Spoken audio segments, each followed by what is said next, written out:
Cette nuit, Rafah a été la cible de nouveaux bombardements, faisant 3 morts et 12 blessés. Malgré la résolution onusienne d'un cessez-le-feu immédiat et l'intensification de la pression internationale, Benyamin Netanyahou reste déterminé. Selon les chiffres du ministère de la Santé du Hamas, 32 500 Gazaouis auraient perdu la vie depuis le début du conflit. Le problème, c'est que nous ne faisons que jouer un rôle pour les dirigeants des pays arabes. Il y a 2 milliards de musulmans qui nous regardent mourir, qui regardent nos enfants et nos femmes mourir et qui assistent au massacre. Sur le plan humanitaire, les largages continuent.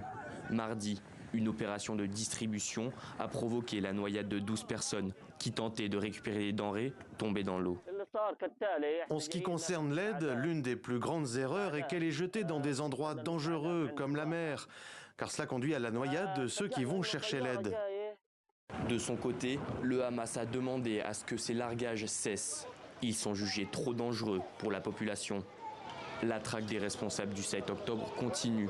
Par la voix de son porte-parole, l'armée israélienne affirme de son côté avoir éliminé le numéro 2 du bras armé du Hamas, Marwan Issa.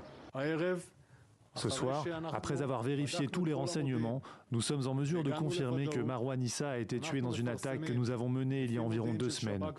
Marwan Issa est l'adjoint de Mohammad Def, numéro 3 du Hamas, et l'un des organisateurs de l'attentat d'octobre. En Cisjordanie occupée, de nouveaux raids israéliens ont eu lieu. Bilan, 3 morts.